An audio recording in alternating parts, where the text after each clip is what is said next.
This is good old boy Mike from Sips, Suds, and Smokes podcast, and you're listening to Pop Goes Your World.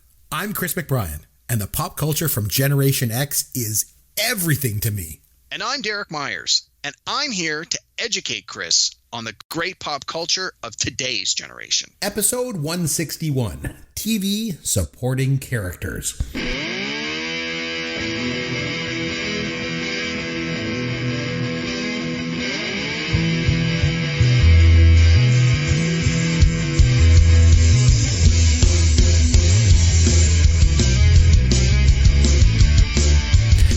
Chris McBrien along with Derek Myers, and this is Pop Goes Your World, the pop culture podcast for the generations. You can connect with us on social media at CMcBrien for me or at Amaron_DM for Derek, and popgoesyourworld.com is our website with all of our contact information. Derek, well, first of all, how are you? And second, what's new in pop culture in your world, my friend? Hi, Chris. First of all, I'm doing great. Thanks for asking. Good. How are you doing? I'm doing good. I'm always doing good. All right. I want to wish a happy Thanksgiving to all our friends south of the border in the USA. Indeed. American Thanksgiving today, the day we're recording this. Our Canadian Thanksgiving was last month, but we can certainly take advantage of the Black Friday shopping deals that have been happening this weekend and will continue to happen. So happy Thanksgiving, neighbors to the south. And as far as pop culture, I've actually managed to scrape together a few pop culture tidbits this week. It wouldn't be Pop Goes Your World if Derek didn't have some documentary reviews for you. Oh, of course. What have you been watching documentary-wise? Right. So I saw two documentaries this week. Nice. One was just okay, and one was outstanding. All right. The first one is called Unbanned AJ1. It's about Air Jordan sneakers. Oh. And the second one is called Belushi. And it's about the life of John Belushi. That's the one I want to see. Wasn't it on Showtime or something? Oh, I think I picked it up on HBO. Oh, yeah. That's the one I really want to watch. I can't wait to hear about it. So as I said, one of these documentaries was fantastic, and the other was just okay. The Belushi one was just okay. Oh, really? Wow. Wah, wah. Yeah. So I'll start with that one. So why wasn't it good? Well, it's not that it wasn't good. It's just that I didn't think it was great. It was an interesting exercise. The documentary maker decided that it was going to be an oral history. So unlike most documentaries where you have someone narrate what's happening and you intercut news footage and interviews and still photographs and stuff, things like that. Yeah. This one, there is no interviewer or there is no narrator. It is literally just the voices of the people that knew Belushi. So you have people like Dan Aykroyd and Lorne Michaels and Carrie Fisher, Jim Belushi, his brother. Sure. You have various directors that he's worked with, writers, people from his college days, all sorts of people. Mm-hmm. His widow, for sure. Judy Jacklin. Yep. And so you have the story of his life as it's told from the people who know him, which when you think of it, you think, oh, well, that's a clever way to put this together and maybe give us something a little more heartfelt, a little more accurate than perhaps what we've seen in the past, because it's very, very candid. Yeah. It sounds like it's almost like a set of love letters to him, to his life. Well, it is, but I don't know. I just found that it didn't, I watch a lot of documentaries. And this format didn't really wow me the way I was hoping it would. Maybe it's because I already knew so much about Belushi. I didn't feel like I definitely got some new stuff out of it, largely because it was like the anecdotal firsthand telling of what happened as told by Harold Ramis, or, somebody who maybe is not the first person you would think of when it comes to a particular moment in Belushi's life or career.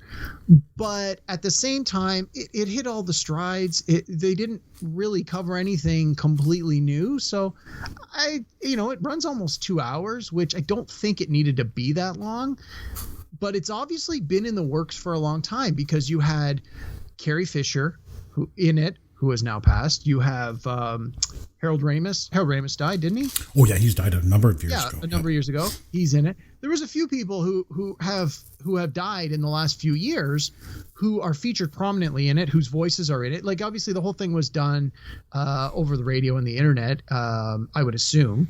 But it's obviously been in the works a long time. If you have all of these people contributing, at least some of whom have died in the last few years. Like Carrie Fisher, I think, died in 2016.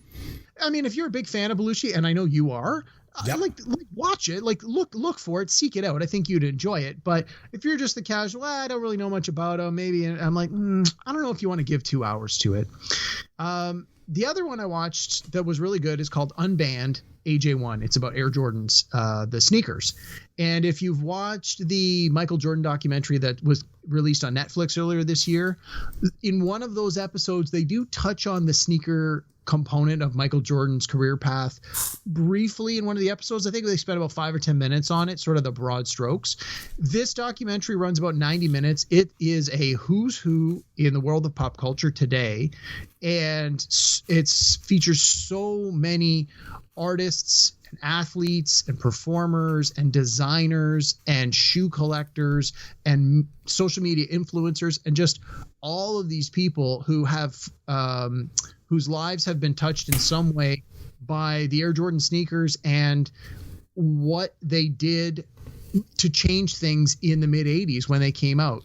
And again, as a middle-class suburban white kid, I didn't know a lot of this stuff. And again, I don't really follow basketball. So a lot of the stuff in this documentary was 100% new to me. It was a real eye-opener for some of it. And the reason the documentary is called Unbanned is the NBA literally banned the Air Jordan sneakers. They told Michael Jordan, you can't wear those sneakers when you play basketball. And Nike basically said, why not? And they go, well, for XYZ reasons they can't. And if he does, we're going to fine him. Nike rolled the dice and went, that's okay, we'll pay the fine. And they go, he plays 82 games. We're going to fine you 82 times. So like, that's fine. We'll pay the fee. And at the time, they're like, it could have bankrupted the company, but it did quite the opposite. It was a social commentary and it was financial success. And then the shoes themselves have become like a collectible, very desirable. And it was just the whole idea of the sneakers were representative of the man himself being such a revolutionary to basketball. And I can't say enough good things about this Unbanned documentary. It was fantastic.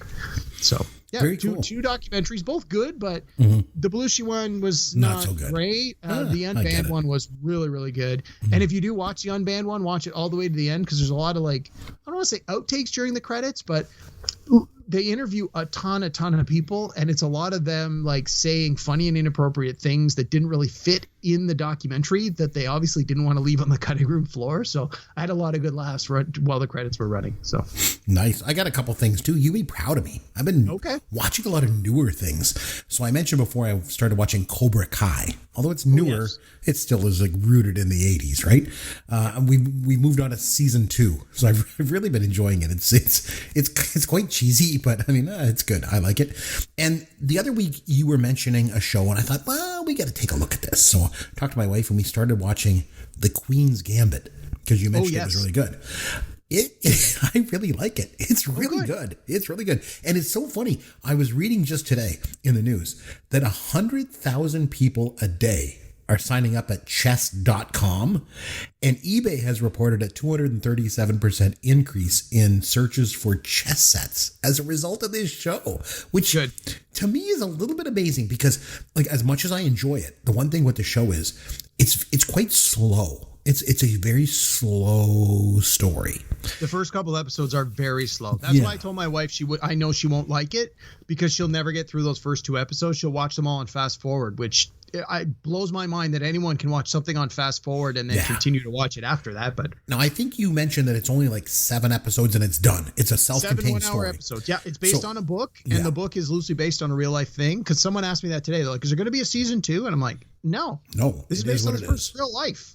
This is what happened. The story ended at the end of the first season. That's it. It's done. It's based on a book. And I believe that we've watched 4 episodes so far, but it's quite slow the way it just methodically goes through the story. So I'm surprised that it's gotten this much this much popularity, because the general public generally likes things that are a little bit more quicker paced. So it's a little surprising. It's the absence of new content, and this has been a Netflix phenomenon through the whole quarantine, with no no new movies coming to theaters, or with theaters not open for the most part across the country in Canada and the US, and with very limited new programming on regular TV, what else are you going to do? Netflix drops something new, suddenly everybody watches it. Whether it's good, whether it's not, everybody watches it simply because they're starving for new content. And if it happens to be good, the word of mouth certainly helps. Well, Netflix has mentioned that this is the highest rated scripted series in their history. Yeah, but they don't release numbers, so we have to rely on their honesty. And it's not to their advantage to give us a real story and say, this is just doing okay. It fell behind 6 other programs we really like. It's not in their best interest to tell us that. Right. And since we can't validate anything they say anyway, I expect every time they release something new, they're going to say, this is better than the last thing. Well, I found it interesting, their choice of words, because they mentioned it's the highest rated scripted series, because you just know more people watch Tiger King. But the other thing I just wanted to mention quickly before we move on, tonight I noticed, I was upstairs, and on the PVR, I noticed it's got the red dot on it. I said to my wife, somebody's recording something. What's going on? What are you recording? And she says, oh, that's me. I'm recording the Saved by the Bell reboot. Oh, my God. I'm like, oh, jeez. She's like, will you watch it with me? I don't know, man. Jeez. So she's doing that. Now, did you watch Saved by the Bell way back when it was on originally? No. Okay, I'm almost ashamed to admit this, but if you go back and listen to our episode that we did on the Guilty Pleasures, I actually liked Saved by the Bell the college years. Oh, that's right. Yeah, I liked that show a lot. But Saved by the Bell, I didn't really care for it, but it is what it is. Hey, you know what? So similar story. I noticed my PVR had the red dot earlier today, and when I looked to see what was recording, you will be very happy to hear that on the Turner Classic Movies channel, it was The Man Who Would Be King with Sean Connery. Oh, nice. So you're actually going to watch it? I recorded it this afternoon, so it is now in my queue. I will have watched it by the time we do our next recording. I can't wait to get your reaction. I think you're really going to like it. I think it's one of those sort of hidden gems that it's like something like you never really thought of, or like I kind of heard of that before, and then you watch it and you're just like, wow, this is like an incredible film. But I mean, who knows? We'll have to see what your reaction is. I wanted to mention also, regardless of the fact that I did a song on the podcast a couple weeks ago that just showed how hip I am, my kids, they still think I'm lame. So here's your dad joke of the week. Derek, why did Charlie Brown quit his job for more money? Wow. I don't know. He was tired of working for peanuts. Oh. Wow. Yes. Oh, I love it. Yeah. Okay. Yep. True to form, Chris. Good job.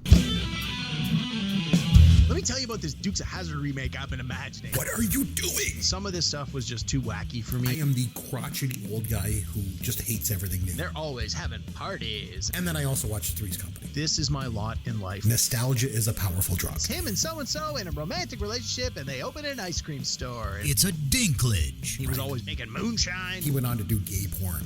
Oh, my. What the hell? All right, so this week, the topic we've chosen to do our top 5 lists on is TV supporting characters. Yes. And this was a topic that I had suggested, and I was a little concerned as I was trying to put my list together that I may have bitten off a little more than I could chew, because I found this was a very difficult list to put together.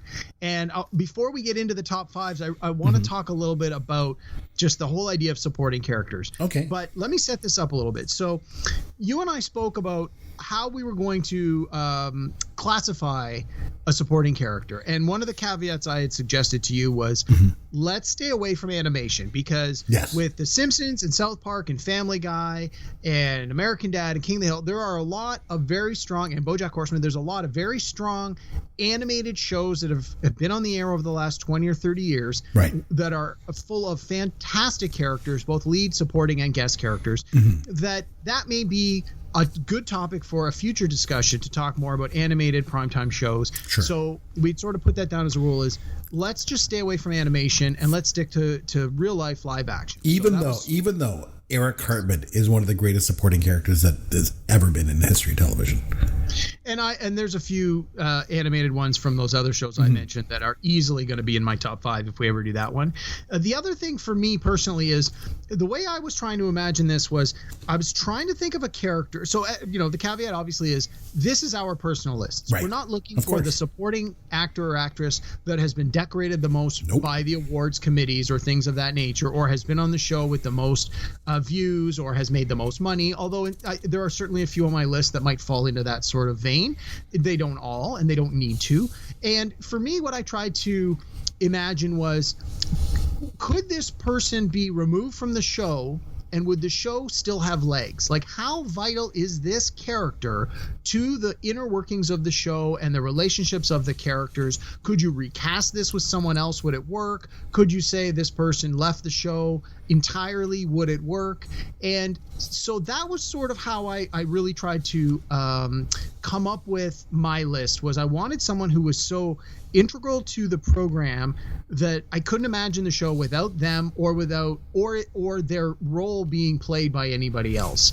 And I also wanted to make sure it was someone who appeared maybe not in every single episode, but in just about every episode. So it's not just, hey, this show's been on the air a long time and once or twice a year so-and-so drops in for the Christmas special or something like that. Right. I wanted someone who actually appears all the time. Now, I don't know if you necessarily sort of held to that exact strictness. Yeah, I think so. I think I did. Yeah. Okay. So the real challenge I had, again, before we get into these lists, because I think this is going to be a discussion as we go through them, is I had a challenge of separating a show where you've got clear distinction between a lead character and a supporting character versus an ensemble. And the example I used was Friends. Yeah, so that's in tough. Friends, you have the 3 males and 3 females. And so there's 6 of them. And are they all considered lead characters, or is there a clear, would it be an ensemble? So I said, like, for example, Joey. Is Joey the lead actor on Friends? Well, no, I don't think so. But is he a supporting actor? Well, I think his role is too big to be a supporting character.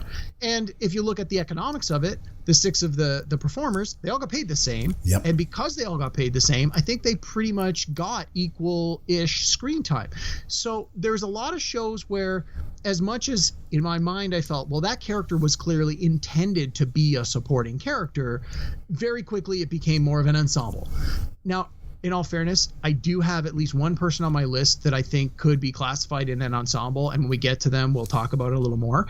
But the other thing that I know we're going to talk about, because this definitely hits my list, and I'm pretty sure it hits yours as well, is in some cases when a show begins, a character is very clearly a supporting character. Yep. And then as the show develops, either the popularity of that character is such that they get more screen time, the chops of the actor or actress in the role is so significant that you just realize this person needs to be in it more, or the show just simply changes. One of the examples that I've always heard is when The Simpsons first came on the air, it was a show about Bart Simpson and the people in Bart Simpson's life. But after a season or two, they started to realize the value in making all the family members of The Simpsons a little more equal and giving Homer as much or more time on in each episode than Bart. It wasn't just the Bart Simpson show. They made it more about the whole family, and that, I think, has really led to the show having the longevity it's had. Whereas in the first season, the parents are more supporting characters to the children. But like you look at it now, you would never consider Homer Simpson the supporting character in that show. And I think some of the shows and some of the characters that we're going to talk about tonight may fall into that classification. And there are a few clear examples and I'll talk about them later, that I deliberately left off the list because I just didn't feel that they were supporting characters long enough. They became lead characters so quickly that they didn't really qualify in my mind as supporting. So I just want to say, I just love the investment that you make in all of our topics. It's just so awesome. You just like fully throw yourself in, analyzing the whole thing. Yeah, it's just, I got to give you props. Good on you. Okay. So we've each got our top 5 list, and I'll start in just a second with mine. Okay. But there are 2 characters that I want to just call attention to as sort of honorable mentions. Sure. Who do you got? Very much, I wanted to put them on my list, and they just didn't quite make it. Actually, I had a lot, but I narrowed my honorable mentions down to just hard to get to 5, right? Yeah. The first one, and this, so very often when we have these lists, I try to put together my list, and then I run it past my wife without showing her. I say, this is our topic, and she'll throw out a few names or a few movies, and we'll see where we agree and disagree. And often she'll give me one or two examples of things that I have clearly overlooked, and I'll have to adjust my list a little bit because honestly, she's smarter and better at these than I am anyway. So when I gave her the topic, one of the first names she said was, you've got to have Megan Mullany, who played Karen Walker on Will and Grace. Right. And she said, that show, again, when I explained the criteria, she's like, that show wouldn't work without that supporting character. She is pivotal. She's in every episode. She's a clearly developed character, but she's clearly a supporting character. And I said, you know what? I've only seen a few episodes of Will and Grace, and the ones I've seen, I agree. But I didn't feel that I knew the show or the performer well enough to really include her on the list. But I do agree that I think she deserves some credit and some acknowledgement. She was outstanding on that show. Yeah, being a clear name that should be on this list. But unfortunately, it's just I never watched the show, so I don't feel I can do her the justice she deserves by putting her on. So honorable mention for sure. My second honorable mention is Alfonso Ribeiro, who plays Carlton Banks on The Fresh Prince of Bel-Air. Sure. So you got to think, when The Fresh Prince of Bel-Air came on, you had Will Smith, who had very little, if no, acting experience, and you put him in this sitcom. And in order for this sitcom to work, and in order for Will Smith to become Will Smith, Oscar nominee, superstar, movie star, everything, you need to put a lot of very talented people around him because he's the star of the show. So you have this star of this sitcom who is, you know, relatively, if not completely inexperienced in the medium of television, and you need to surround him with talent. And Carlton Banks' character, that's the talent. That's the heavy lifting to support Will Smith as the Fresh Prince on that show. That show wouldn't have worked without that pairing of Will and Carlton. And in my mind, that's a perfect example of a supporting character. And again, Alfonso Ribeiro is such a talented performer in his own right. Again, definitely deserves some acknowledgement. I had him as my number 5, and I literally just switched my 5 and 6 picks about an hour before we came there. So those are the 2 honorable mentions I want to throw out before we get started. Those are good Any honorable mentions from you before we jump in? No, not really. I think I just want to just touch base on Fresh Prince. I think that's a really good example because the other members of the cast were not what you would call experienced actors, like James Avery and Tatiana Ali. I think was her first job. Karen Parsons, same thing. She hasn't worked ever since. And so yeah, I think you're kind of right there. It was really just Carlton that kind of influenced that. I don't think I have any honorable mentions. I'm pretty happy with my list. So I'm ready to just dive right in if you are. So you want to start with your number 5? Who do you got? All right. So my number 5 is Captain Raymond Holt from Brooklyn Nine-Nine, played by the very talented Andre Braugher. Chris, do you watch Brooklyn Nine-Nine? I do not. So funny enough, my wife and I, as I've mentioned numerous times on the show, we're always looking for a new show to binge watch. And one of the things I want to get, I've mentioned before, is to have like a comedy show and a drama show and just kind of go back and forth between them. And we tried watching Brooklyn Nine-Nine. I thought it'd be something I would enjoy. I've heard nothing but good things about it. And we watched one episode and did not like it. Okay. Interesting. Well, we'll agree to disagree on that one. Okay. So I'll admit I'm not completely up to date on Brooklyn Nine-Nine. It ran, I think, 5 or 6 seasons, and then it was canceled, and then it got picked up again, I want to say by Netflix or one of the streaming channels, and they've been doing new seasons. I'm not quite caught up on all the new seasons, but I have seen a lot of the newer episodes hit and miss here and there, and I was definitely the first 5 or 6 seasons I've seen every episode.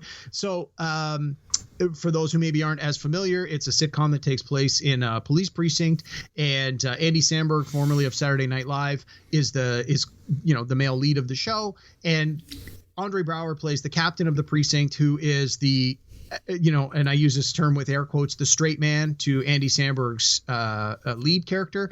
Andre Braugher, being a person of color, plays a gay man, and that's part of his character, is that he's like the first openly gay captain of the New York police force, the Brooklyn police force. And so that just helps establish the character's motivations and who he is and what he is at the beginning of the show. So you sort of have a sense of who he is, but they've really developed his character very well. But just comedy is difficult. I mean, Chris, you were a performer for a long time, and you can certainly speak to this. Again, not that I'm a performer, but in my understanding is it's easier to be the person who's out there and acting goofy and telling the funny jokes. It's a lot harder to be the straight man. Again, because he plays a gay character, I have to keep air quoting, says straight man. It's hard to be the straight man in a comedy duo. Like that, in many cases, people say is the more difficult task. And Andre Braugher is such a talented actor. He has been nominated for 11 Primetime Emmy nominations. He has been nominated 4 of those 11 times for playing Captain Holt on Brooklyn Nine-Nine. Like, this guy has some serious acting chops. He had previously been nominated and won when he was on Homicide: Life on the Street, which is obviously a very serious, dramatic role. And then in this case, he's switched from drama to comedy. And although his character isn't laugh out loud, ha ha, over the top funny, he has developed this rhythm, and you can't imagine this show without him. In fact, there have been some episodes and some storylines where, as the captain, he's been demoted, or he's been on witness protection, where he's sort of removed from the main story, and other actors have been brought in to be the replacement captains. And those episodes just are not as good. Like, it's very clear that the chemistry that's developed between these performers very much depends on who they are. And with him as the missing piece of that puzzle, it just doesn't work. So my number 5 pick is Andre Braugher, Captain Raymond Holt from Brooklyn Nine-Nine. Interesting that you go with a comedy and go with a straight man instead, you know. But the straight man has always been a really major, component of comedy, whether it was, Bud Abbott or all the way up to even Chris Farley and David Spade. David Spade was the straight man. You got to have that straight man, right? It's really, really important. So again, air quotes, straight man, because he plays a gay character. Which was interesting. But it's funny because that you mentioned your actor. I'm not familiar with him. Like, really? I don't really know his work. Again, like I didn't really watch that show. Did you ever watch Homicide? No, I didn't watch Homicide: Life on the Street. He was so good in that. Yeah, and I'm not familiar with any of his other work, so I don't know if I really know him all that well. So interesting. Well, I mean, he's getting a little older. I mean, you look at the clips of him from Homicide in the 90s, and you look at him as Captain Holt, the here and now. I mean, it's been 25 years, and he's a little older, a little grayer, sure. a few pounds heavier, but aren't we all? So certainly not a knock on his acting ability. All right. He is phenomenally gifted. All right, who's your number 5 pick? My number 5, her full name is Carla Maria Victoria Angelina Teresa Apollonia Lozapone Tortelli Lebec. Yes, from Cheers, Carla Tortelli. Such a good character. So she's this Roman Catholic, Italian American, stereotypical character. And the thing is that it's so cool about her is she basically has this deep-rooted disdain for every single person that she meets, which makes her the perfect waitress, of course, And the thing is, like, she's pregnant all the time. And the thing is, like, the wisecracking next-door neighbor has long been a sitcom staple. But sort of Carla Tortelli just took things to a whole new level when she did it on Cheers. And some of the men that were in her life were like Nick Tortelli and Eddie LeBeck. And Rhea Perlman, the actress, she couldn't have been more different than Carla. Like, in real life, she's a lot closer to the character that she played on Taxi when she was Danny DeVito's girlfriend, Zena Sherman. And completely unrelated to the character of Carla. But I love the fact that she was married to Danny DeVito. Now, they separated in 2017 after 40 years of being married. But, I mean, she had the talent. I mean, she won 4 Emmys for playing Carla. She won it in 84, 85, 86, and 89. And if you think about it, the show almost got canceled in its first season. It finished 74th out of 77 shows in 1982. But it had such a loyal fan base that just spread the news of the show, like, through word of mouth. And before you knew it, it was the number 1 show on television. And it had a lot to do with the writing, for sure. Probably besides MASH and maybe the Mary Tyler Moore Show, Cheers might have had some of the best writing in the history of television. But I think a lot of its success had to do with the cast. And for me, Carla Tortelli was right at the top of it. So she was my number 5. What do you got for your number 4? Good pick. Yeah, I got to agree with that. She was so good. Yeah. Cheers is one of those shows that I think it was a little before my time. Like, it was on as I was growing up, and I think a lot of it went over my head. And it's one of those shows that now when I go back, I just feel it's a little dated. But to your point, I think the episodes that I've gone back to that I have enjoyed, it's largely been the writing is solid, the character development solid. I mean, and so many successful actors and actresses have come from or through Cheers as a way to go on to bigger and better things. So yeah, no, good pick. All right. My number 4 pick is the character Taylor Mason from Billions, played by Asia Kate Dillon. This performer is the first ever non-binary character in a major role on TV. They use the pronouns they them, and they were on, or they are still on the show Billions, which has run for 6 seasons. They started in season 2 as the supporting character of Taylor Mason, and I would argue that by the season we're in now, the 6th season, even maybe last season, the 5th season, they clearly were becoming more of a lead character. So you don't watch Billions, do you, Chris? Have you started? No, I haven't watched it. But was she not? I mentioned. Oh, sorry. They, whatever. Was they not in Orange Is the New Black?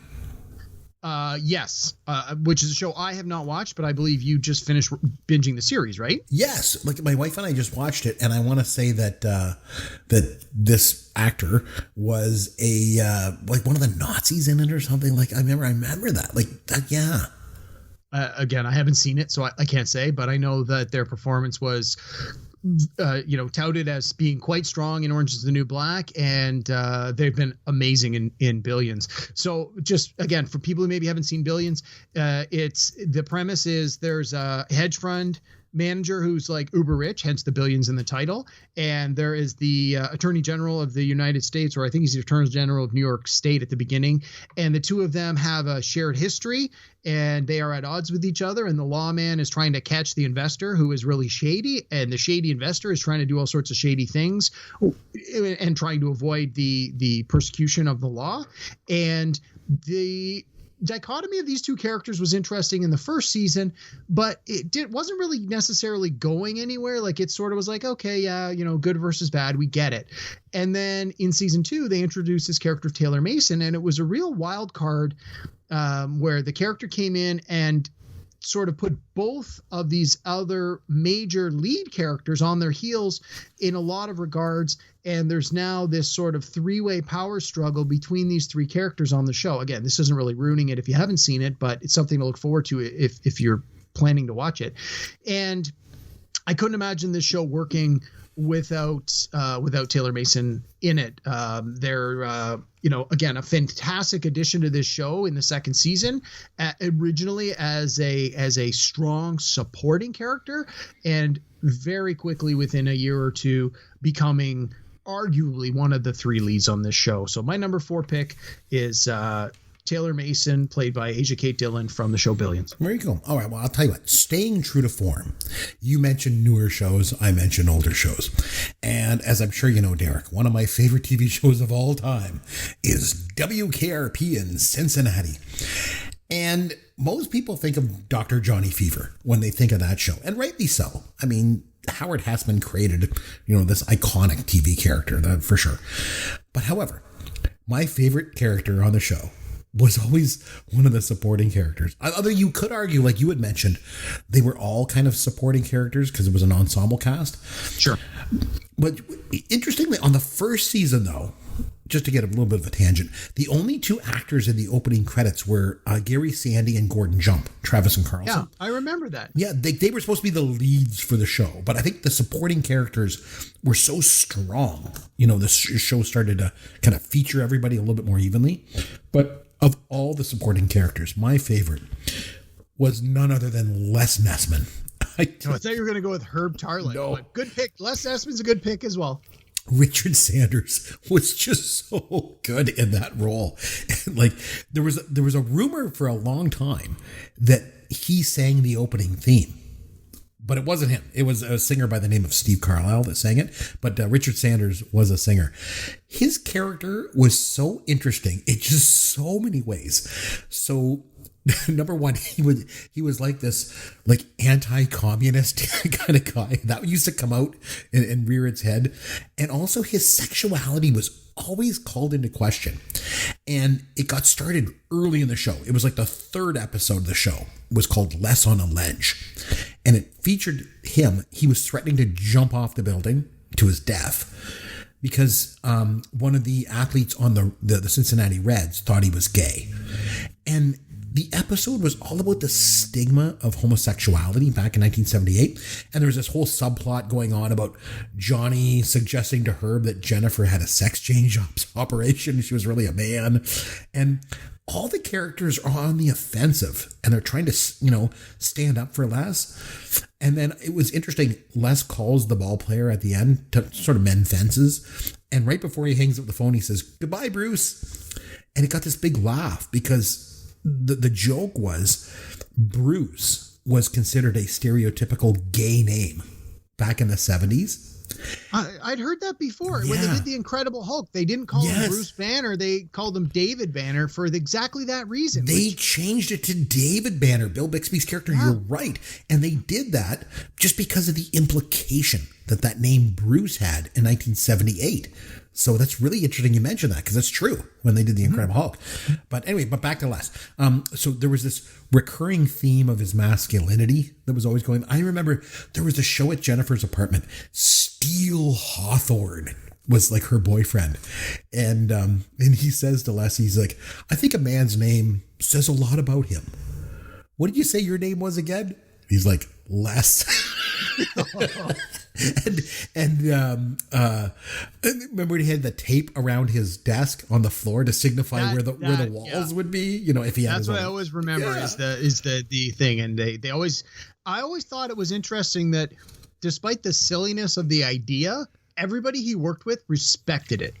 Despite the perhaps lack of respect they had for him as a person or as someone who had his particular job, that was something they always seemed to just say, "Okay, we'll acknowledge this and we will comply with this as you have asked us to." And I always liked that about the show, that he had this quirky thing with this whole, if we had walls, this is where they'd be. And I put tape down and he would even make them like pretend knock and stuff. Oh yeah. I they'd have to knock.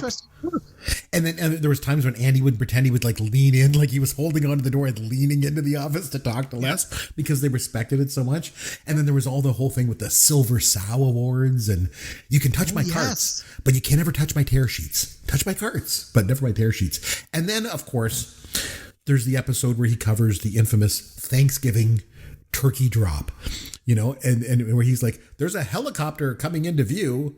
There seems to be a banner flying behind it, and it says, 'Happy Thanksgiving.'" And the people in the studio are like, "Come on." And he's like, "WK."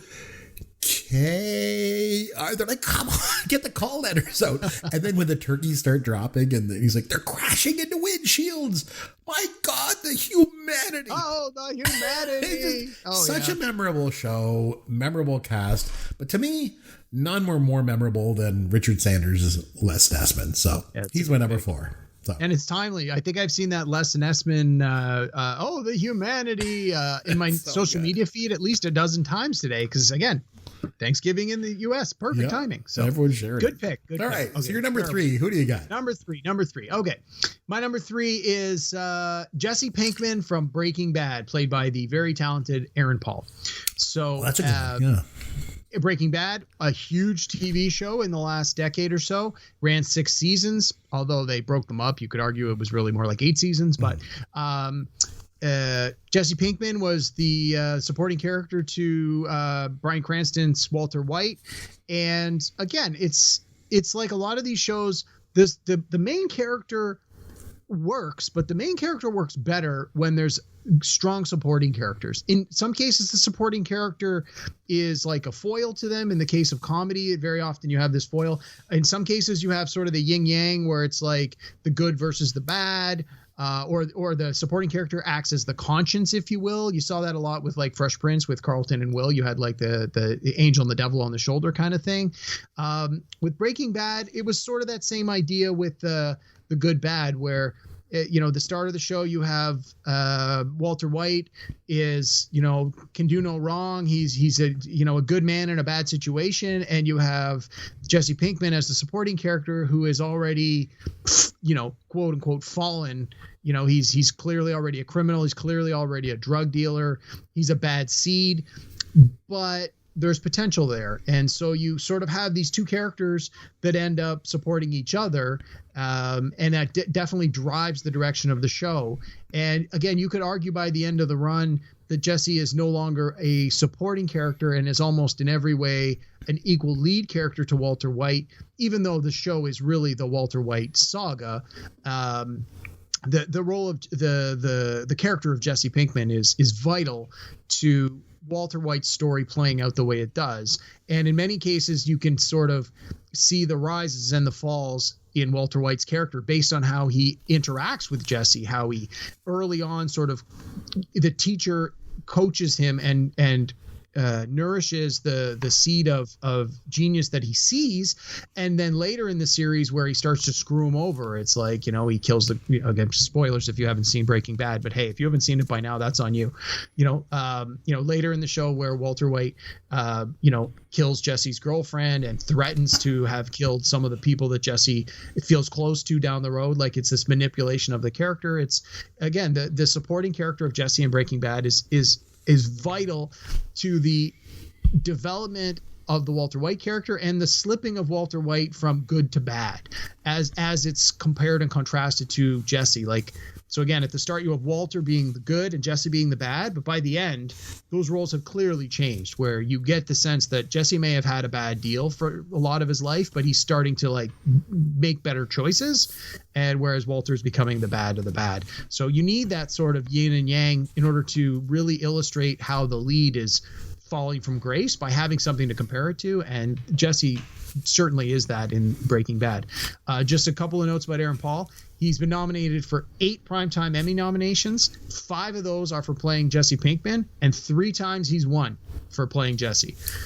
So clearly, again, another guy with acting chops, and he's done a few things since Breaking Bad that, from what I've seen, have not been all that great, but he's still a fairly young guy, so I suspect we're going to see some additional great things from him in the future. But my number 3 pick for supporting character, Jesse Pinkman, Breaking Bad. And I normally can't comment on the newer stuff because I've never watched it, but I have watched Breaking Bad.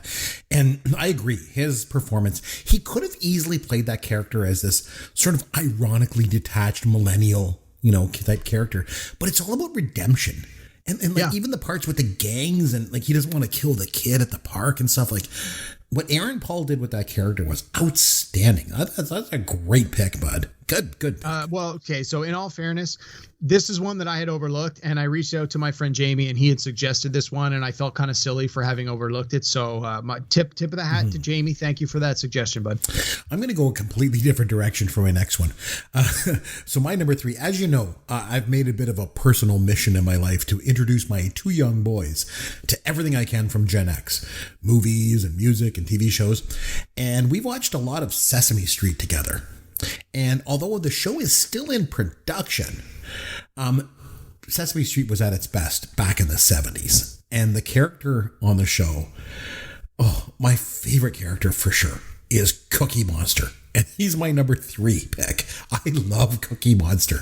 And before you just dismiss it, think about it.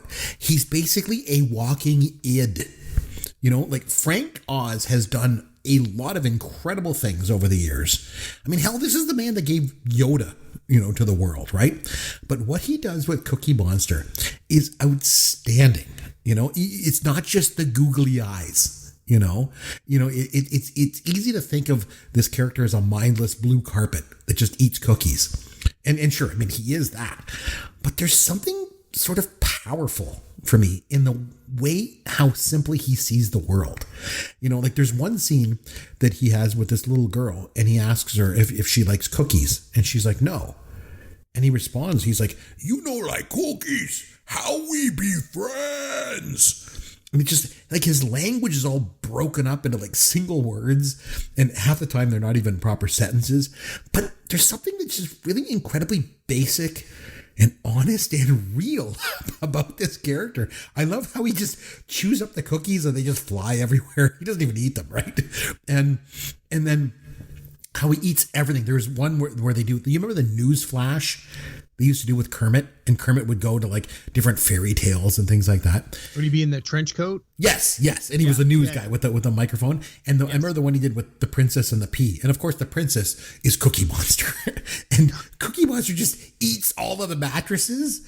And kids just love Cookie Monster because he just is what he is. You know, he likes something and his whole life is just sort of driven by it. And I think adults like Cookie Monster because he represents just a sort of side to all humans. You know, in some way, we all wish we could just be sort of blindly driven by our most basic wants, you know? And I mean, who just wouldn't want to grab a pile of cookies and just go to town on them, you know, with zero consequences? But every time I see a scene on Sesame Street with Cookie Monster, I end up laughing my ass off. And it makes me feel like a kid again. And for me, I think that's the point of the whole character. So as crazy as it sounds, a Muppet is my number 3 and it's Cookie Monster. No, it's a good pick. That's a little unconventional, but that's why we make these lists. Yeah, I know. One of the trivia things that I always found was interesting with Cookie Monster is, as you I'm sure are well aware, Sesame Street is an international, worldwide phenomenon. Oh, and has been for decades. Yeah, and it has been adopted in countries around the world, and in some cases they just can air the same shows they air in America with maybe dubbing, or they can, you know, again, because they're Muppets, it's easy to just overdub the voices.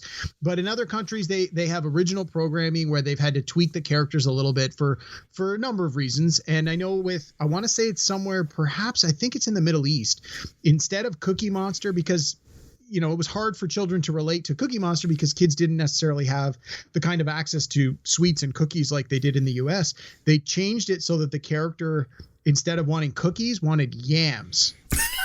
Oh my goodness. And because apparently that was the equivalent sort of desirable thing to cookies. And I want to say that the yam equivalent of the Cookie Monster is green, if I remember correctly. It's different color.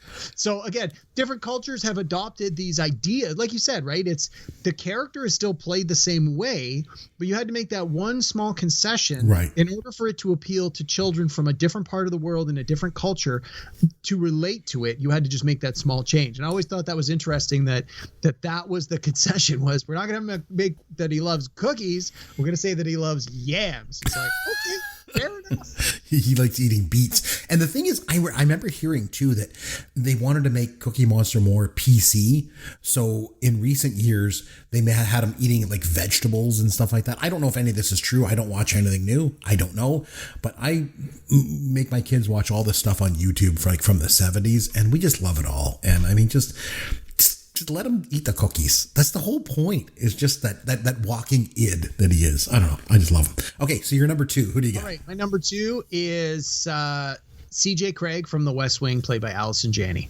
Now, this is really going to tread back on what I said at the beginning around the difference between a lead and a supporting versus an ensemble, and a supporting character who becomes a leading character. And Allison Janney's character of CJ Craig on The West Wing hits all of these check boxes and may technically disqualify her from this list, but she's so good. I couldn't do the list without her. She was one of the first names that came to mind when I suggested this topic. So I know you haven't watched through The West Wing yet. I think if I remember correctly, you've watched a few episodes. I watched the first 2 episodes and my wife didn't like it.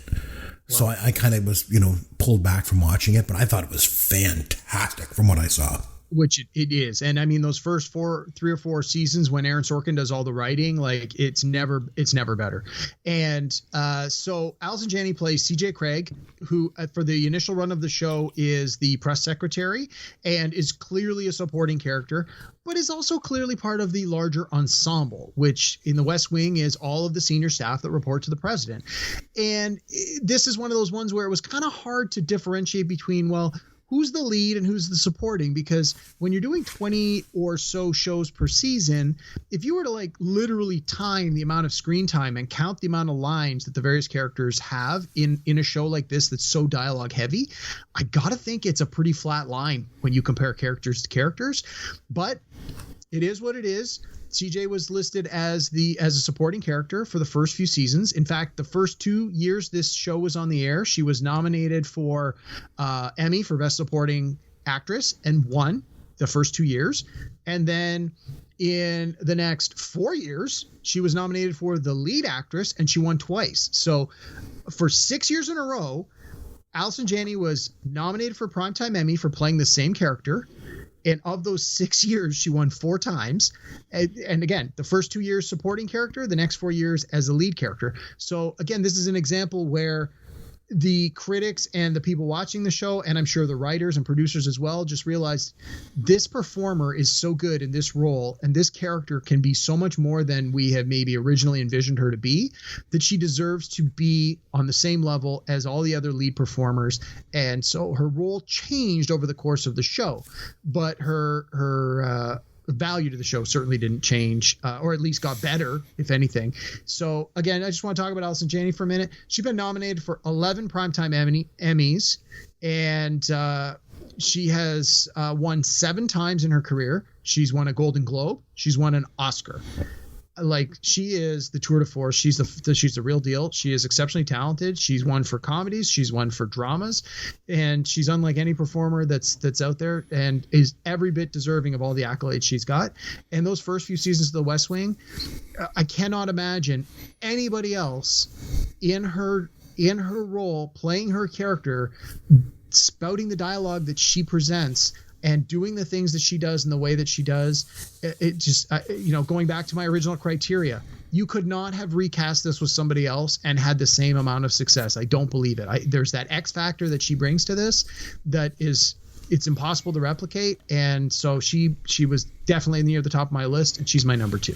She won the Oscar for I, Tonya, right? Yes, that's correct. Everything she's in, she just makes it better. I remember she played a small part in Howard Stern's movie Private Parts. Yes. And she's just a standout. Like, everything she's in, she's just good. I think she's actually the first person on screen in the Howard Stern movie when they begin and they're doing those candid interviews. I think she's the first person who you see and you hear from. Yeah, that's a good point. Okay, so my number 2, the 80s. I love the 80s. No kidding. And this decade was known for some really, really great sitcoms, And the thing is, sitcoms are basically a dead art form now. But there was a time when sitcoms ruled TV, And I think for me, that was one of the best things about growing up as a Gen Xer. And a lot of the best sitcoms revolved around families. And one of my favorite TV shows of all time, and I've mentioned this a couple times, was Family Ties. I think the concept of the show, it was just perfect for the 80s. You got these 2 hippies from the 60s. They have these sort of deeply liberal beliefs. And, they care about the environment. They care about their fellow man. And of course, their oldest son is a staunch conservative who thinks Richard Nixon is a role model, right? So the whole dichotomy between the son and the parents, it really just sort of plays up that whole generation gap thing. And that really quickly became the focus of the show. And it worked well. And it worked well for one reason, and that was because Michael J. Fox as Alex P. Keaton. And let's be honest, you should hate this guy. And in the hands of a lesser actor, Alex Keaton would have come off as an unlikable, selfish bigot. But what happened? Michael J. Fox basically did the unthinkable, and he made Alex P. Keaton relatable. And it was really the perfect thing for a country that was obsessed with Ronald Reagan at the time and on Reaganomics. And really, if you think about it, the 80s were actually quite conservative at the time. And Alex P. Keaton was sort of representative of sort of the traditional role of the parents. The parents, Michael Gross and Meredith Baxter Birney, were more representative of the kids in the relationship. So in a lot of ways, it kind of flipped the idea of the traditional family sitcom kind of on its head. And it was all because of one of the greatest supporting characters in television history, and that's Alex P. Keaton. So that's my number 2.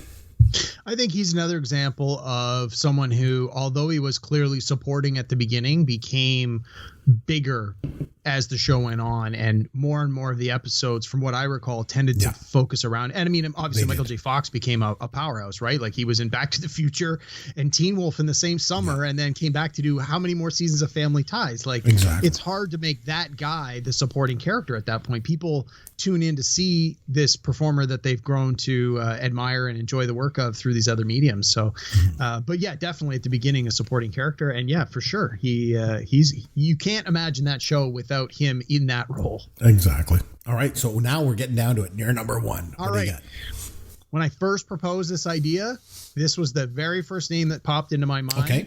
And I could not be dissuaded, despite many of the other great names that we've already mentioned. Okay. What do you got? My number one all-time favorite, and what I feel is one of the most important supporting characters to ever appear on TV, is Leonard Nimoy as Mr. Spock. Oh, yes, of course. That makes sense. Yep. I mean, I'm a big sci-fi nerd, so there's that. But again, think of how important Star Trek has become to pop culture. It's a phenomenon that has never gone away. And at almost, I believe, at any time now, if you turn on a network television in any country, somewhere, Star Trek is playing. And heck, it's playing on my TVs half the day. It's, the whole Captain Kirk and Mr. Spock pairing. Again, I keep talking about this. For the lead character to be that great of a lead character, you need a strong number two. Or in this case, number one, first officer. Okay, little humor there. Nerd humor. Yeah. So you have William Shatner as Captain Kirk, who everyone remembers. You say Star Trek, and most people, assuming that you didn't grow up with the Next Gen, when you say, who's the captain of the Enterprise, the first answer you're going to get is Captain Kirk. And in the same breath, you're going to also get, who else is in Star Trek? Mr. Spock. Like, it's a 1-2 combo. And it was just such a clever idea to have this captain who is so emotional and charismatic and over dramatic. Like, yeah, over dramatic. Like, it's just he exudes charisma and ingenuity, and he's like this driving force. And who do they, again, it's this whole idea of the straight man. Who do they pair him with?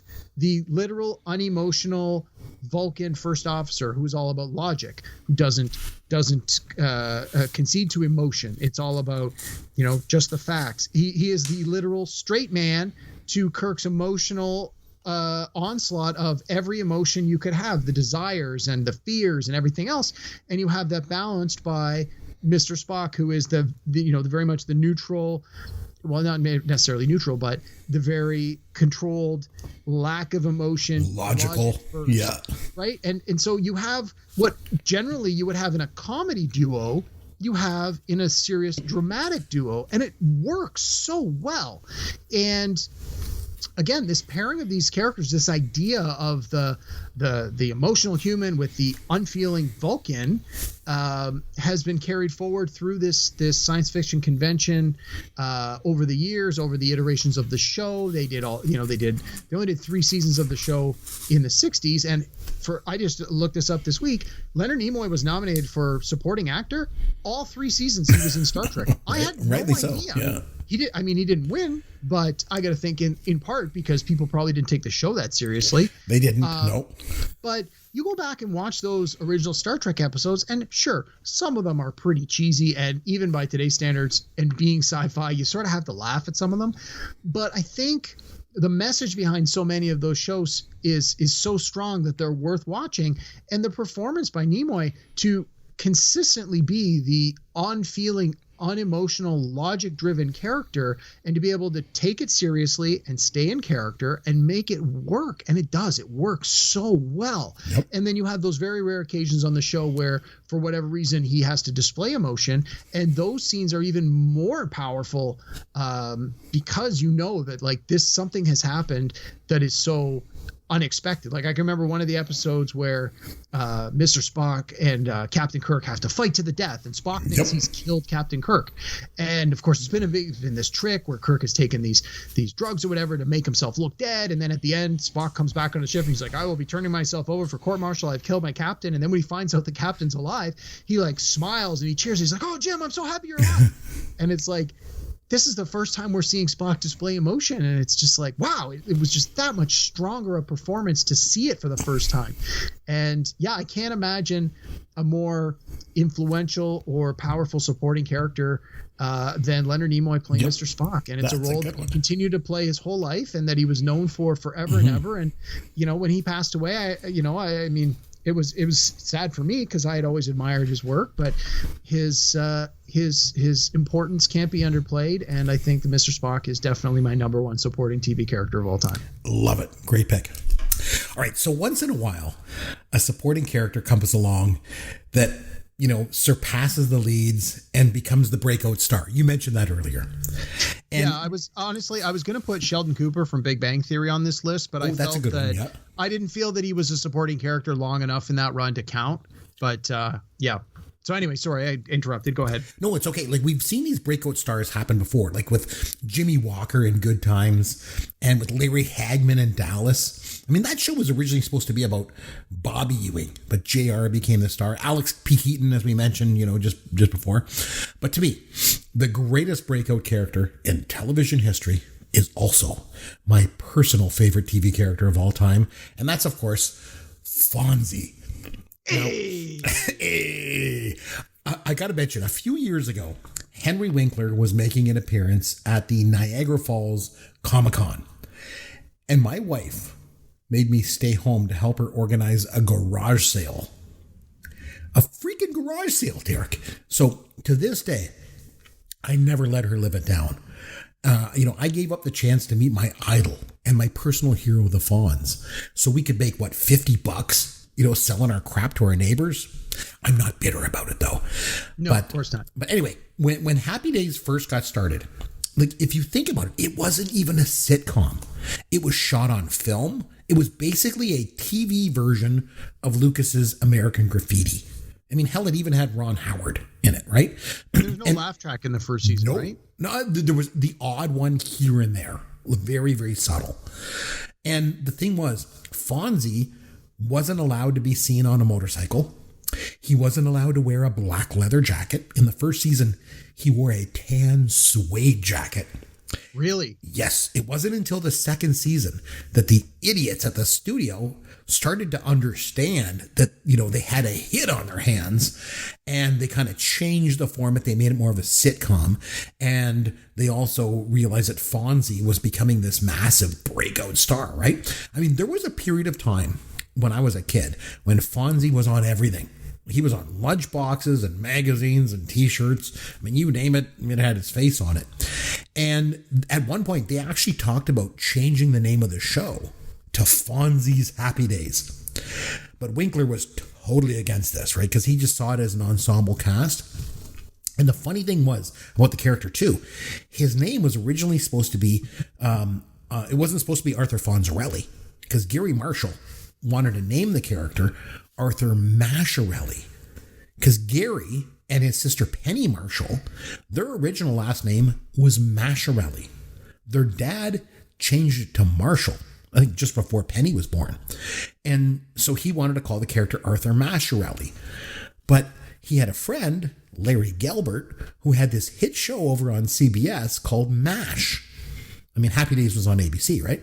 But so that would have made Winkler's character, his name would have been called The Mash or Mashy. So he was like, I can't do that. We'll change it to Fonzarelli. And, the Fonz was born, right? But the thing was, Fonzie was everything that a breakout character should be. I mean, he was likable, but he had a bit of an edge to him, and he was cool. I mean, he could make things work just by hitting them like the jukebox. And the thing is, like, girls wanted to be with him, and guys wanted to be him. And Henry Winkler just brought so much to that character.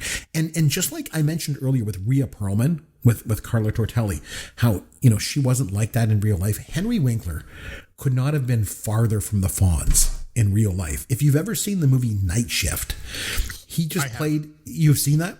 I have not recently, but I've seen it. I saw it a few times when I was younger. Yeah, like he played against type. I might actually have that on my PVR now that you mention it. Oh, it's so good. Like, he played this character called Chuck Lumley, and he was like totally against type for him because it was this nerdy character. But he brought Fonzie to life. And the thing is, he changed pop culture forever with his performance. He is one of the most iconic television characters of all time. He wasn't the lead character. You know, the show was about the Cunninghams. Not initially. No. Not initially. The show was about, you know, the Cunningham family. But Fonzie became so popular with the audience, they ended up moving him, if you remember, into the room above the Cunningham's garage. So he'd get more screen time. There? I just assumed that was where... No, okay, I didn't know that. No, he didn't start there. He was just a secondary character. And so they made him move into the above the garage just to give him more screen time. Right? Yeah. And the thing is, if you've listened to this podcast, you know, for any length of time, you know just how much I love Fonzie. And I think he's the greatest TV character of all time. And that's my opinion. And that's why he's number one on my list, to the surprise of no one. Yeah, I was going to say, yeah. No, So- that's not a bad pick, though. I mean, I think it does tread on what we've already talked about, that his character grew so much so fast that he clearly became more of a lead character than a supporting character. But absolutely, for the first part of the first seasons of that show, he was absolutely a supporting character and did a fantastic job. So. Yeah. And he just grew into that role. So yeah. Speaking of Henry Winkler, though, you should check out the show Barry. I've heard it's good. I don't know where to find it. Hader. Yeah, it's Henry Winkler plays the supporting character. He won an Emmy just for the first season of the show, which I think it's 2 seasons in now. It's great. It's not anything like you would expect it to be, and the performances are fantastic. I just don't know where to find it. Is it like it's not on Netflix or something? It's on HBO or something? HBO, so it'll be available on Crave and Canada. Right, so I'd have to try and get that. But anyway, so yeah, I'll definitely want to check out. I've heard good things. So that's our top 5 list. It's time now to have some fun with Caveman. All right, so we're talking about TV supporting characters this week. And I tell you, what's more of a supporting character than a best friend? And there's been tons of best friends over the years on TV, and most of them are sort of the supporting character to the lead actor. So I tell you what, Derek, we are going to play a little game called TV Best Friends.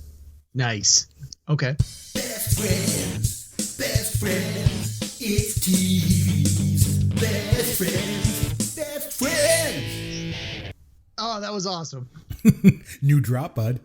Nice. I didn't have a new song this week, but I did have a new drop. So always delivering the goods, I tell you. Nice. I thought you were going to use the one from South Park where they have the evil Eric Cartman on one of the early Halloween episodes where he does the songs. He's like, "You guys are my best friend." That's what I thought you were going to go with that. So No, I nice. did my own. So all right. Okay, so here's how the game works. It's really, really simple. I'm going to mention a TV character. All you have to do is mention the sort of the better known TV character that they're friends with. Okay. Okay. So sounds simple, but those ones are always the ones that I'm the most fearful of. I've got a lot. I got 20 of them for you. Are you ready? Okay. All right. Is it a speed round? Do I got to go as fast as I can? Yeah, go as fast as you can. Okay. Well, whatever. Okay. I'm ready. Go. Okay. So I'm going to give you the friend. You tell me who the main character is that is their best friend. All right. Okay. Shaggy. Who's Shaggy? Scooby-Doo. Very good. All right. Skippy. Whose friend was Skippy? Alex P. Keaton. Very good. Erwin Handelman. Nice. Yes. All right. Garth Algar. Oh, that's Wayne Campbell. Oh, wait, bro. See? Party time. Excellent. This is easy. All right. Jonas the Skipper Grumby. Well, I assume the skipper is from Gilligan's Island, so that would be Gilligan. Gilligan is correct. Yes, very good. All right, so this next one has 3 equally important best friends, okay? And this person's best friends are Oswald, Lewis, and Kate. Who's Oswald, Lewis, and Kate's friend? That was Drew Carey. Very good. See, you're just killing it. So, all right. Well, you'll probably get this one. You like this millennial stuff. Christina Yang. Who was Christina Yang? That was Grey's Anatomy. Meredith Grey. Oh, wow, you're just killing it. All right, let's go way back in time then to Ethel Mertz. Ethel Mertz. Who was Ethel Mertz's best friend? I don't know. Laura Ingalls. No, it was Lucy Arnaz. Sure. You said way back. I went way back. Way back. I love Lucy. All right. Here's one. Al Borland. Who was Al Borland's best friend? Oh my God, I know that name. It's not going to come to me. I got to pass. It's Tim the Toolman Taylor. Oh, yeah. No, I wouldn't have got that. Never watched the show. All right. Rhoda Morgenstern. That was Mary Tyler Moore. Yes. Do you know her character? Her name was, it wasn't Mary Tyler Moore on the show. It was Mary. Oh, crap. What was her last name on the show? Nah, it's not going to come. I'll give it to you. It was Mary Richards. Mary Richards. No, you're going to give me all night. I wouldn't have come up with it. Right. Again, not a show I watched, just a show I'm aware of. All right. Lenny and Squiggy. Who were Lenny and Squiggy friends with? Laverne and Shirley. They certainly were. Very good. All right. Boner. Who was Boner's friend? Oh, that was Mike Seaver. From what's the name of that show? From Growing Pains. Growing Pains. Did better. I didn't ask for the show. I just asked for the character. Sylvester. Your dad's name's Sylvester Stallone? Oh, So who would have known? All right. Larry Dallas. The last name might throw you. Just think of Larry. Was it Cousin Larry? Was it Balky Bartakamus? No, think of chest hair Larry. No, I don't know. Oh, it was Jack Tripper. Remember Larry? Oh, yeah. Yeah. I didn't know that was his last name. Ooh, again, All right, no idea. We're going to go way back in time. Ed Norton. Ralph Cramden. Very good. I'm impressed. Okay, we got another one that this character has 3 equal best friends, and they are Charlotte York, Miranda Hobson, and Samantha Jones. Yeah, Carrie Bradshaw, Sex and the City. I mean, I have no idea who those people are. But you're doing good. All right, Willona Woods. Wow. Who is that does Willona best friends It's with? probably short for like Willie or Wilma. Or No, it was Will. Willona. Willona. Beats the hell out of me. No idea. That was Florida Evans from Good Times. Don't remember Willona? I never watched. All right, whose best friend was Cockroach? Oh, that was the Cosby Show. That was Theo Huxtable. See, you're doing so well. All right, here's an easy one. Screech.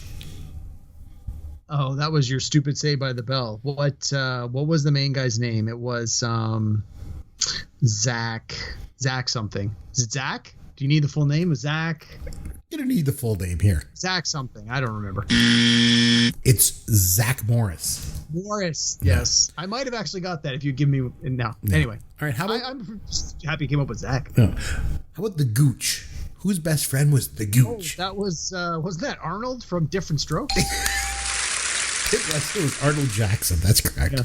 All right, how about Tom and Helen Willis? Tom and Helen. Who's best friends with Tom and Ellen Willis? And Helen. Those sounds like old timey names, so I'm thinking it's a show from the 70s. I don't know. I gotta pass. It was the Jeffersons. It was George and Wheezy. Okay. Yeah, George and Wheezy. For some reason, that came to mind, and I was like, oh. All right, the last one. This is an easy one. Whose best friend was Jazz? Oh, that's the Fresh Prince of Bel-Air. Yes, I'll give it. It was Will Smith. Will Smith. That's correct. Yeah. Very good. So you did really well. I did really good. Yeah, there was a few that I just didn't know the show. Yeah. Well, it's all good. But no, you did really, really well. A couple of them you surprised me on. A couple ones that I didn't think you'd get, and a couple ones I thought you would get, you didn't get. So that's always the way it works. But all good, all good. No, the audience seems to like it too. So, all right. So next week, it's over to you, my friend, to nominate a film for us to review. What film would you like us to go back and watch, and we'll do here on the show? All right. So I know normally you pick the movie and then I pick a movie and then we come back and do a top 5. But as we discussed over the last few shows, we've been trying to connect our 2 picks by some thread. Right. So we did Tootsie and then Priscilla, Queen of the Desert.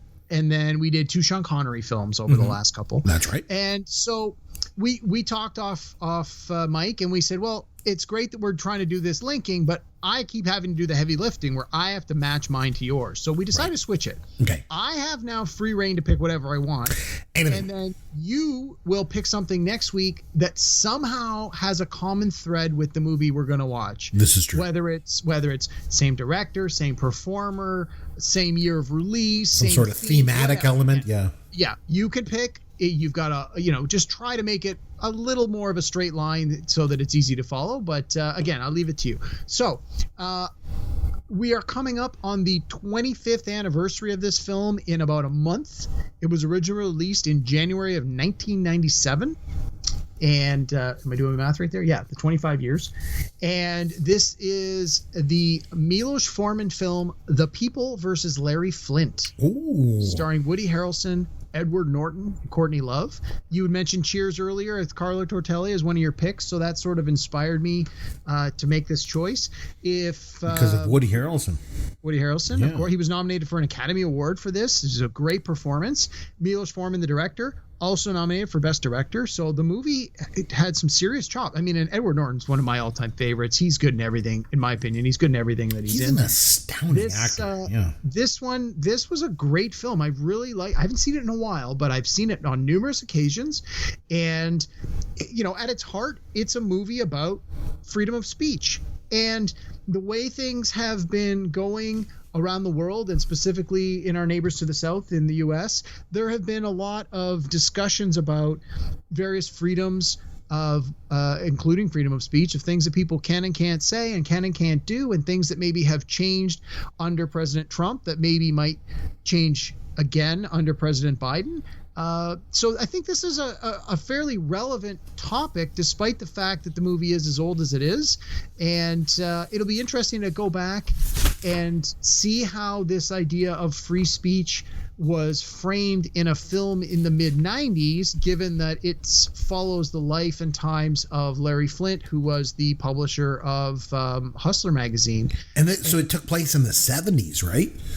I want to say it was it covered a large portion of Larry Flint's life. So it sort of goes through the decades. So 70s and 80s? Yeah, 60s, 70s, and 80s. Yeah, again, it's been a while since I've seen this movie, but I remember when it was out on video when I was working at Blockbuster. It was a very popular rental. I have it on DVD, and I've watched it numerous times, but I don't think I've seen it in at least 10 years or more.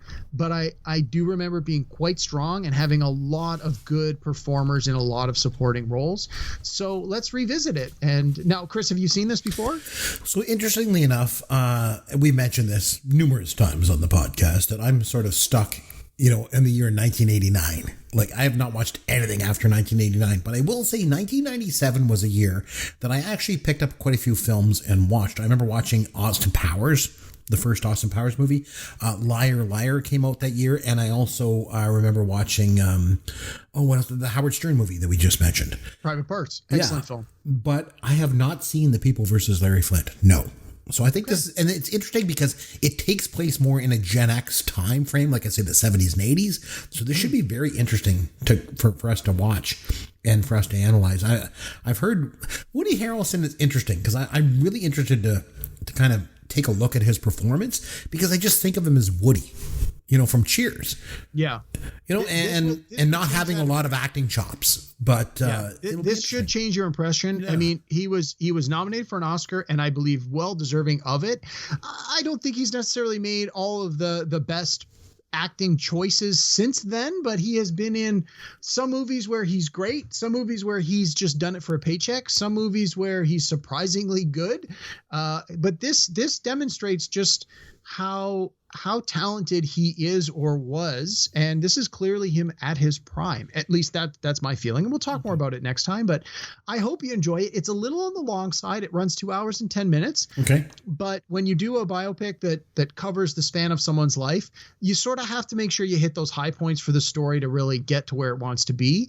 And like I said, it is a huge cast of who's who in the supporting roles, and we can talk more about that next week. So we'll come back. We'll watch The People versus Larry Flint, directed by Milos Forman, and we'll see what you think about it. We will do that for next show. And if you want to reach out to us, you will find Derek on Twitter at Amaron_DM. And you'll find me on Twitter at CMcBrien.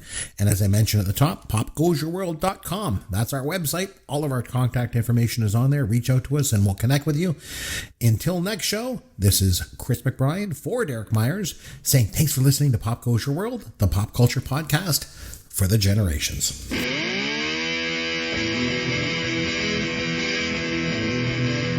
Thanks for listening to Pop Goes Your World. You can contact Chris and Derek at popgoesyourworld.com. Please take a minute and review the podcast on iTunes or wherever you download and listen to the show.